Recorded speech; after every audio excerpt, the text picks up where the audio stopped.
بسم اللہ الرحمن الرحیم رب اشرح لی صدری ویسر لی امری واحلل عقدۃ من لسانی یفقہوا قولی۔ آج کا میرا موضوع ہے کہ انسان کی حقیقت کیا ہے۔ انتہائی اہم بیان ہے، زندگی بدل دینے والی اس میں باتیں ہیں، اس کو آخر تک لازمی سنیں اور ثواب کی نیت سے آگے شیئر کریں۔ اللہ تعالیٰ آپ کو جزائے خیر عطا فرمائے۔ اللہ تعالیٰ نے اس دنیا میں انسان کو اشرف المخلوقات بنا کر بھیجا ہے اور اسے باقی تمام مخلوقات کے مقابلے میں معزز اور محترم بنایا ہے۔ انسان کو اللہ تعالیٰ نے شکل اور صورت سے نواز کر ایک بہترین سانچے میں ڈالا ہے اور خود قرآن پاک میں ارشاد فرمایا لَقَدْ خَلَقْنَا الْإِنسَانَ فِي أَحْسَنِ تَقْوِيمٍ، یعنی ہم نے انسان کو بہت اچھی صورت میں پیدا کیا ہے اور انسان کو دیکھ کر ہی پتا چلتا ہے کہ واقعی یہ احسن المخلوقات ہے۔ اللہ تعالیٰ نے جس طرح انسان کے اعضاء بنائے، اس کا پیارا پیارا چہرہ بنایا اور اس کا بہترین جسم بنایا، تو اس کو دیکھ کر بے ساختہ زبان پر جاری ہو جاتا ہے فَتَبَارَكَ اللَّهُ أَحْسَنُ الْخَالِقِينَ، یعنی وہ اللہ تعالیٰ کتنی عظمت اور برکت والا ہے جو سب سے اچھے طریقے پیدا کرنے والا ہے۔ تو حقیقت میں انسان رب کی قدرت کا شاہکار ہے۔ آئیے سب سے پہلے اس بات پر غور کریں کہ انسان کی حقیقت کیا ہے۔ اللہ تعالیٰ ارشاد فرماتا ہے هل أتى على الإنسان حين من الدهر لم يكن شيئا مذكورا، کیا انسان پر ایک وقت ایسا نہیں گزرا جب یہ کوئی قابل ذکر چیز نہیں تھا، یعنی موجودہ صورت میں آنے سے پہلے یہ جس شکل میں تھا بھلا اس کا نام لینا بھی کوئی اچھا سمجھتا تھا۔ قرآن پاک میں دوسرے مقام پر اللہ تبارک و تعالی ارشاد فرماتا ہے اولا یذکر الانسان انا خلقناہ من قبل ولم یک شیئا، یعنی کیا انسان کو یاد نہیں کہ ہم نے اسے پہلے بنایا حالانکہ وہ کچھ بھی نہ تھا۔ ان دونوں آیتوں سے معلوم ہوا کہ معروض وجود میں آنے سے پہلے انسان کچھ بھی نہیں تھا اور نہ ہی وہ کوئی قابل ذکر چیز تھا۔ ہر شخص جانتا ہے کہ وہ دنیا میں آنے سے پہلے کیا تھا اور کس شکل میں تھا، پھر بھی اللہ تعالیٰ نے انسان کو ہوش دلانے کے لیے قرآن پاک میں اس امر کو واضح اور کھلے الفاظ میں بیان فرمایا۔ چنانچہ اللہ سبحانہ و تعالیٰ ارشاد فرماتا ہے اولم یر الانسان انا خلقناہ من نطفۃ فاذا هو خصیم مبین، کیا انسان نے نہیں دیکھا کہ ہم نے اسے گندے پانی کے قطرے سے پیدا کیا اور پھر بھی وہ کھلا جگرالو ہے۔ قرآن پاک میں ایک اور مقام پر اللہ تبارک و تعالی جل شانہ فرماتا ہے انا خلقنا الانسان من نطفۃ امشاج، یعنی ہم نے انسان کو ملی ہوئی منی سے پیدا کیا۔ ایک دوسرے مقام پر ارشاد فرمایا کہ خلق الانسان من علق، یعنی ہم نے انسان کو خون کی پھٹک سے بنایا۔ ان آیات کریمہ کی روشنی میں ہر انسان کو اپنی تخلیق پر غور کرنا چاہیے اور سوچنا چاہیے کہ میں اگر کسی سے لڑوں یا جھگڑا کروں تو کس لیے کروں، میری اوقات ہی کیا ہے اور میری حقیقت کیا ہے۔ اللہ تعالیٰ نے انسان کو اس کی پیدائش پر غور و فکر کرنے کی دعوت دی ہے۔ چنانچہ قرآن پاک میں اللہ تعالیٰ ارشاد فرماتا ہے فَلْيَنْظُرِ الْإِنسَانُ مِمَّا خُلِقَ، پس ہر انسان کو غور کرنا چاہیے کہ وہ کس چیز سے پیدا کیا گیا ہے۔ یعنی انسان جب اپنی تخلیق پر غور کرے گا تو اسے غرور، فخر اور تکبر وغیرہ سب کچھ بھول جائے گا۔ کتابوں میں لکھا ہے کہ ایک بدمعاش آدمی کو ایک دفعہ ایک بزرگ پر سخت غصہ آیا اور انتہائی غیظ و غضب کی حالت میں بزرگ کے پاس پہنچا اور جاتے ہی آنکھیں نکال کر کہا کہ تم مجھے جانتے نہیں ہو کہ میں کون ہوں۔ بزرگ نے انتہائی تحمل مزاجی سے جواب دیا کہ بھائی تمہیں اچھی طرح جانتا ہوں، تم تو وہی ہو جو ایک گندے پانی کے قطرے سے پیدا ہوئے ہو اور اس وقت بھی تمہارے پیٹ میں گندا پانی جو ہے بھرا ہوا ہے۔ تو وہ بندہ خاندانی تھا، سمجھدار تھا، فہم و فراست رکھنے والا تھا۔ اس کی سوچا اس نے جب کہ یہ بابا کیا کہہ رہا ہے تو اس وقت اس کا سارا غصہ ختم ہو گیا اور وہ شرم کے وجہ سے پانی پانی ہو گیا۔ تو اس واقعے سے ہمیں بھی سبق ملتا ہے کہ انسان اپنی حقیقت کے لحاظ سے کوئی قابل فخر چیز نہیں، لہذا غرور اور بڑائی اسے ہرگز زیب نہیں دیتی۔ آج دنیا میں آپ کو ایسے انسان کثرت سے ملیں گے جو یہ کہتے ہیں ہچوما دیگر نیست، یعنی کوئی ہمسا ہو تو سامنے آئے۔ یہ لوگ اگر اپنے مادہ تخلیق پر غور کریں تو ان کو ساری بڑائی ودراہٹ جو ہے یہ بھول جائے گی اور آئندہ ایسا کرنے سے یہ توبہ کر لیں گے۔ یہ تھی انسان کی ایک حقیقت۔ اب اس کی دوسری حقیقت کیا ہے؟ اللہ تبارک و تعالی جل شانہ فرماتا ہے انا خلقناکم من ذکر و انثی وجعلناکم شعوبا وقبائل لتعارفوا ان اکرمکم عند اللہ اتقاکم ان اللہ علیم خبیر۔ یہ ہے لوگو، بے شک ہم نے تمہیں ایک مرد اور ایک عورت سے پیدا کیا ہے اور پھر تمہاری شاخیں اور قبیلے بنائے تاکہ آپس میں جان پہچان ہو سکے۔ بے شک اللہ کے ہاں تم میں سب سے زیادہ عزت والا وہ ہے جو تم میں سب سے زیادہ پرہیزگار اور متقی ہے۔ بے شک اللہ تعالیٰ جاننے والا اور خبردار ہے۔ تو قرآن پاک میں دوسرے مقام پر ارشاد فرمایا یعنی وہی اللہ ہے جس نے تمہیں ایک جان سے پیدا کیا، پھر کہیں تمہیں ٹھہرنا اور کہیں امانت کے طور پر رہنا ہے۔ ان دونوں آیتوں سے معلوم ہوا کہ سب انسان ایک ہی جان یعنی حضرت آدم علیہ السلام کی اولاد میں ہیں، تو پھر خاندان کی درجہ بندی اور برادریوں کے تعصب کا کیا مطلب اور کیا فائدہ ہے؟ یہ بات تو ٹھیک ہے کہ اللہ نے لوگوں کے مختلف شعوب اور قبیلے بنائے ہیں، لیکن یہ حسب و نسب صرف پہچان کی خاطر بنائے گئے ہیں، نہ کہ غرور اور فخر کے لیے۔ کسی شخص کو اپنے نسب پر فخر کرنا، دوسروں کو حقیر سمجھنا جائز نہیں، کیونکہ آخرکار سب ایک ہی باپ حضرت آدم علیہ السلام کی اولاد ہیں۔ ہاں ایک چیز ایسی ہے جو انسان کو دوسروں سے معزز اور محترم بنا دیتی ہے۔ اللہ تعالیٰ ارشاد فرماتا ہے انا اکرمکم عند اللہ اتقاکم، یعنی اللہ کے نزدیک تم میں سب سے زیادہ عزت والا وہ ہے جو سب سے زیادہ پرہیزگار اور متقی ہے۔ دور جاہلیت کے عرب جو دیگر خرابیوں اور فتنوں کے ساتھ ساتھ تفاخر کی بیماری میں بری طرح مبتلا تھے، وہ اپنے آپ کو سب سے برتر، اشرف و اعلیٰ خیال کرتے تھے۔ ان سب میں قریش کے فخر و مباحت کی شان ہی الگ تھی۔ جب مکہ فتح ہوا اور اس کی فضاؤں میں اسلام کا پرچم لہرانے لگا تو حضور علیہ الصلوۃ والسلام نے حضرت بلال کو یاد فرمایا اور حکم دیا کہ کعبے کی چھت پر چڑھ جاؤ اور اذان دو۔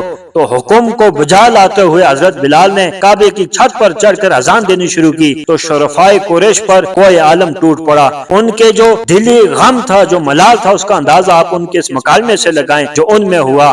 عتاب بن اسد بولا اللہ کا شکر ہے کہ میرا باپ یہ روح فرسا منظر دیکھنے سے پہلے مر گیا ہے، اور حارث ابن حشام کہنے لگا کہ اس کالے کوے کے بغیر محمد کو اور کوئی موضع نہیں ملا، اور سہیل ابن عمر نے کہا جیسے اللہ کی مرضی۔ ابو سفیان نے کہا کہ میں تو کچھ نہیں کہتا، ایسا نہ ہو کہ ہماری اس گفتگو پر اللہ تعالیٰ اس کو آگاہ کر دے۔ اس وقت یہ آیت مبارکہ نازل ہوئی اور ان کے اس جو ہے ذہن باطل کو پاش پاش کر کے رکھ دیا۔ تفاخر کا یہ نظریہ فقط جاہل اور غیر مہذب عربوں تک ہی محدود نہ تھا، بلکہ روئے زمین پر جو متمدن اور شائستہ قومیں آباد تھیں وہ سب کی سب کسی نہ کسی صورت میں اس بیماری میں مبتلا تھی۔ کہیں اپنی نسل اور قومیت پر فخر کیا جاتا تھا، کہیں ان کے وطن کی سرزمین ان کی بڑائی اور برتری کا باعث تھی، کہیں زبان اور رنگ وجہ افتخار بننے ہوئے تھے۔ تو اس فاسد نظریے نے مختلف قوموں کو مختلف گروپوں میں تقسیم کر دیا تھا۔ ہر قوم اپنی نسلی شرافت اور اپنے خطے زمین کی عظمت کے باعث اپنا یہ حق سمجھتی تھی کہ وہ دوسرے ممالک کو جو وہ قبضہ کر کے ان کی دولت کو لوٹے اور ان کے باشندوں کو اپنا غلام بنائے اور انہیں اپنے مقاصد کے لیے استعمال کرے۔ اس شر انگیز نظریے کے باعث جنگ و جدال کا لامتناہی سلسلہ جاری رہا اور شرف انسانی کی قبا تہذیب و تمدن کے لمبرداروں کے ہاتھوں تار ہوتی رہی۔ یہ گمراہیاں صرف اس زمانے میں ہی موجود نہ تھی جنہیں ظلم کہہ لیں، بلکہ آج بھی ان کی ہلاکت آفرینیوں سے انسانیت کی جبین شرم کے مارے ارکے آلود رہتی ہے۔ بہت سے ممالک ایسے ہیں، دور حاضر میں بہت سے ایسے ممالک ہیں جہاں پر یہ چیز جو ہے ہندو ہو مسلمان ہو کوئی بھی ہو وہاں پہ یہ پائی جاتی ہے۔ مسلمانوں میں تو الحمدللہ بہت کم ہے، لیکن باقی جو مذہب ہیں ان کے اندر یہ چیز بہت زیادہ پائی جاتی ہے کہ وہ اپنے آپ پہ فخر کرتے ہیں، دوسروں سے اپنے آپ کو اعلیٰ سمجھتے ہیں۔ اسی مختصر سی آیت نے ان تمام بنیادوں کو منعدم کر کے رکھ دیا جن پر مختلف قوموں نے اپنی اپنی برتری اور شرافت کے ایوان تعمیر کر رکھے تھے۔ فرمایا ہے لوگوں تم ایک ہی باپ اور ایک ہی ماں کی اولاد ہو، تمہاری نسل کا سلسلہ اس اصل سے جا کر ملتا ہے، تمہارا خالق بھی ایک ہے، تمہارا مادہ تخلیق بھی یکساں ہے، تمہاری پیدائش کا طریقہ بھی ایک جیسا ہے، اتنی بڑی یکسانیتوں کے باوجود تمہارا ایک دوسرے پر برتری کا دعویٰ سراسر کم فہمی اور نادانی ہے اور جہالت ہے۔ اولاد آدم کا مختلف شعوب و قبائل میں بٹنا اس لیے نہیں کہ ایک قبیلہ دوسرے قبیلے کو حقیر سمجھے اور اپنے آپ کو اشرف و اعلیٰ خیال کرے، بلکہ اس لیے ہے کہ تم ایک دوسرے کو پہچان سکو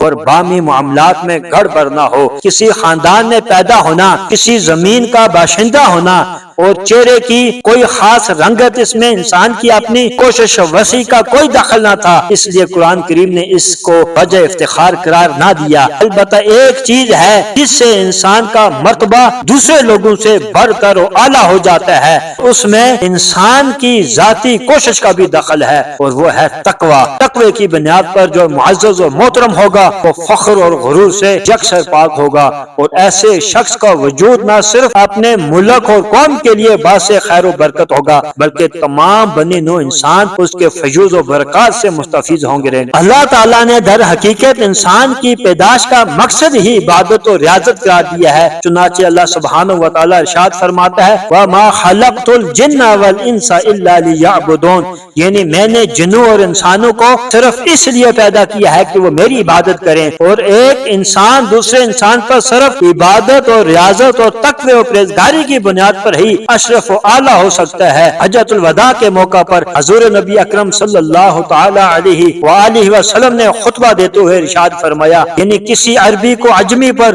اور کسی عجمی کو عربی پر کوئی فضیلت حاصل نہیں مگر تقوی کی بنا پر۔ اگر کوئی مکہ مکرمہ یا مدینہ منورہ میں رہتا ہے اور اس کے عمل اچھے نہیں ہیں تو اللہ کے ہاں اس کی ذرا برابر بھی عزت نہیں، جیسے ابو جہل اور ابو لہب وغیرہ ہیں۔ اور اگر کوئی چین یا پاکستان یا ہندوستان میں رہتا ہے اور اس نے تقوی اختیار کیا رکھا ہے، اگر اس کے پاس تقوی ہے، پرہیزگاری ہے، تو وہ اللہ کے ہاں بڑی شان و شوکت والا ہے۔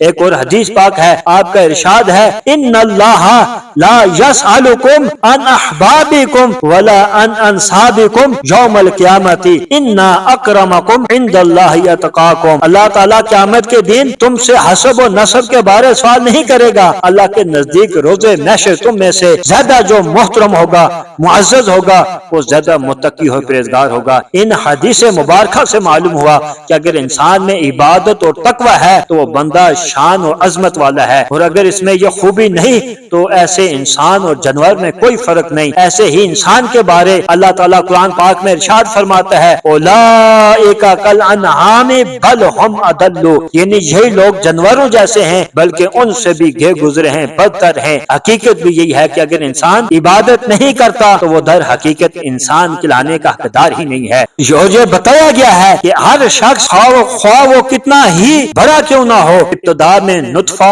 منی کا قطرہ تھا، پھر وہ خون کا جمع ہوا قطرہ بنا، پھر یعنی گوشت کا ٹکڑا بنا، پھر گوشت میں ہڈی آ گئی، اور پھر ان کے اوپر چمڑی جو ہے چڑھا دی گئی۔ تو ان سب باتوں میں تمام انسان برابر ہیں۔ ہر انسان کو اپنی ان تمام ابتدائی حالتوں کو سوچنا چاہیے اور دیکھنا چاہیے کہ ان حالتوں کے ہوتے ہوئے ہمارے لیے غرور اور تکبر اور دوسروں کی حقارت کی گنجائش ہے یا نہیں۔ اور پھر روح نکلنے کے بعد ہر انسان کا جسم خواہ وہ فقیر ہو یا بادشاہ کا، قوی کا ہو یا ضعیف کا، جس حالت کو پہنچ جاتا ہے وہ سب کو معلوم ہے۔